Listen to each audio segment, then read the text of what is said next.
We are conditioned to look up. When a plant struggles, when the leaves turn yellow or the fruit refuses to swell, our first instinct is to scatter fertilizer on top of the soil and hope for the best. But everything a plant becomes is decided in the dark. If the root system is shallow, thin, or stringy, the plant will eventually starve. No amount of liquid nitrogen poured on the surface can fix a broken engine below ground. So we panic. We drive to the garden center and spend $15 to $30 on small tubs of commercial rooting powder. Those tubs rely on synthetic auxins, laboratory copies of plant hormones. Apply too much, and they actually stunt growth. Worse, many contain chemical fertilizers that act like salt in an open wound on newly transplanted, broken roots. We end up treating a living, breathing biological network with a dose of harsh, dead chemistry, and that is exactly why they so often fail. There's a different way to boost a plant's engine. It costs less than $1, and it's likely sitting in your kitchen pantry right now. It is ordinary baker's yeast, which raises an obvious question. If a cheap single-celled fungus works so well, why isn't it sitting on the shelf at the hardware store? Because yeast is alive. The moment it wakes up in water, it begins releasing a continuous stream of carbon dioxide gas. This metabolic activity is the reason these cultures never hit retail shelves. To get the benefit of a living fungus, the recipe has to be brewed at home.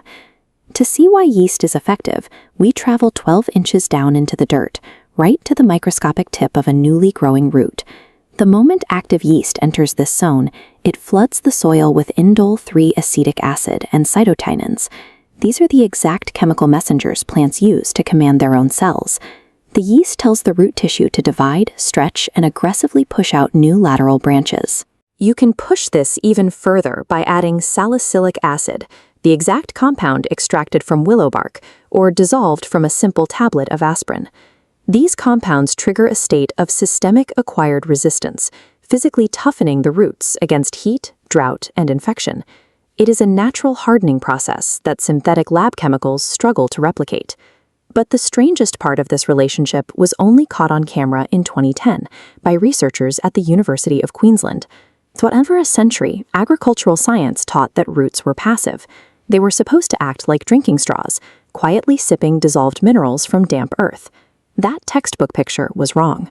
Researchers documented a process called the rhizophagy cycle, proving that roots are active hunters.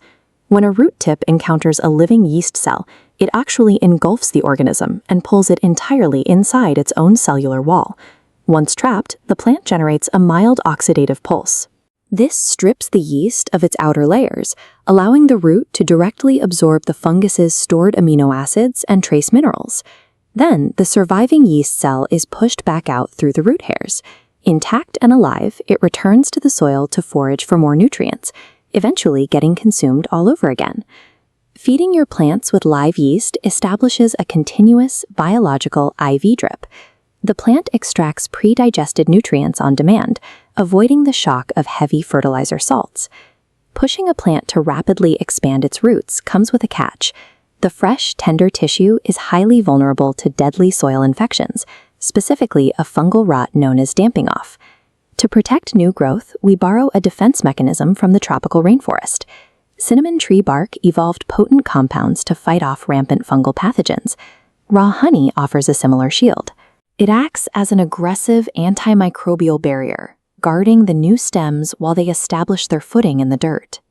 By combining the explosive biological engine of yeast with the powerful, natural antimicrobial armor of cinnamon or honey, you give your young plants exactly what they need to survive their most delicate phase. So, how do we put this to work back above ground? Well, the recipe takes exactly 3 simple ingredients. Take 2 tablespoons of dry baker's yeast and mix it with 1 tablespoon of plain white sugar to wake the fungus from its dormancy. Add a liter of non-chlorinated water, but check the temperature carefully. It needs to be lukewarm, around 110 degrees Fahrenheit. Pour in boiling water and you will instantly kill the yeast. Let it sit in a dark place for 30 minutes. You will know it is ready when a beige, foamy cap forms across the surface and a steady stream of bubbles rises through the liquid. That is the visual proof that the solution is alive and respiring. But do not pour this concentrate directly on your plants. You have to dilute it, 1 part yeast solution to 10 parts water. If you skip this step, the dense microbial population will biologically overwhelm the soil and stress the young root hairs. By stepping away from the garden center aisle and abandoning dead synthetic chemistry, you tap into a biological cycle that plants have relied on for millions of years. You build a massive underground network and a much heavier harvest for mere pennies.